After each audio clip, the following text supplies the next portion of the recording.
They just can't help themselves, can they? It's all they do, piling on with character assassination, libel, slander, criminal injury, whatever they can do and get away with. It's time to hold people accountable.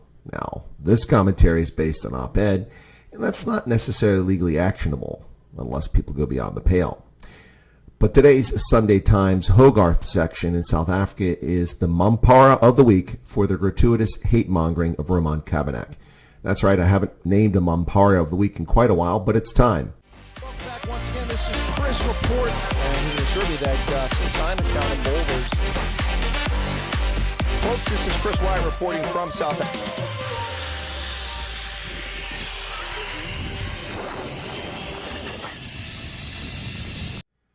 And I read from their op-ed. John Steenhuisen's underemployed chief of staff, retreaded shock jock Roman Cabanac is a man with a mission, but sadly for him, it's looking like Mission Impossible.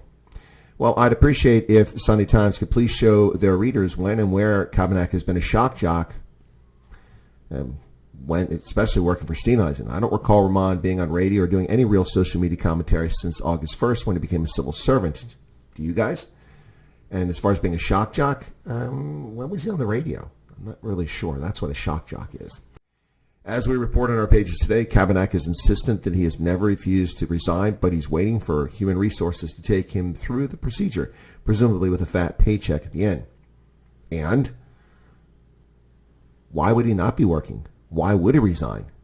Are you bumhurt that cancel culture cannot goad Roman Cabanac into resigning for having committed 0 offenses, broken no laws, and hasn't failed at his job?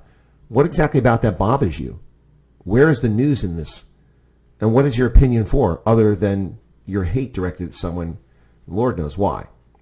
So what is your point, Sunday Times, aside from a slow racism day over at your paper?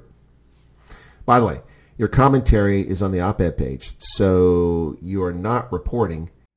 I'm getting tired of exposing the ignorance of so-called journalists and media houses in South Africa, calling this reporting. It's op-ed. It's not reporting. It's analysis and opinion, not reporting. So I think you should send your editors and maybe some of your staff over to the States and try enrolling in the Scribs School of Journalism at Ohio University to learn what journalism actually is. They continue. He doodled through reports for work in Pretoria each day, no doubt earnestly plowing through the latest crop estimates, committee report, or some other secret document he claims to have been saddled with. What exactly is that nonsense? What do you do all day aside from libel civil servants, commit character assassination? I mean, that hardly seems worthy of anything, let alone a salary or access to the public. And they continue. Perhaps this Mampara should spare his boss the embarrassment of what surely awaits, namely an inglorious exit from the halls of government. For not being able to read the direction of the cold winds that await him in the future, Cabanac is our Mampara of the week. Well, perhaps the Sunday Times could deliver useful op-ed rather than legally actionable insults and character assassination. I mean, I'm just saying. The only Mampara in this scenario is the Sunday Times. Folks, it's snowing in the Drakensberg, and we saw what a disaster that was last week. Folks are getting robbed on the beachfront in Mampara, Port Elizabeth. And Munir Palapala thinks Africa should have veto power in the United Nations Security Council. If you want to run op-ed, comment on Cyril's cry for attention, his grandstanding, and how he's wasting others' time in New York City. Africa is not getting a veto in the Security Council. Not going to happen. It's just for attention. Meanwhile, the Sunday Times devotes ink space to insulting and attacking a civil servant for what exactly? There's not even anything in this op-ed that says anything that Roman Cabanac supposedly did wrong. Our Mampara of the week is the Sunday Times Hogarth section. Man, the death of journalism. It's really sad. Cheers, folks.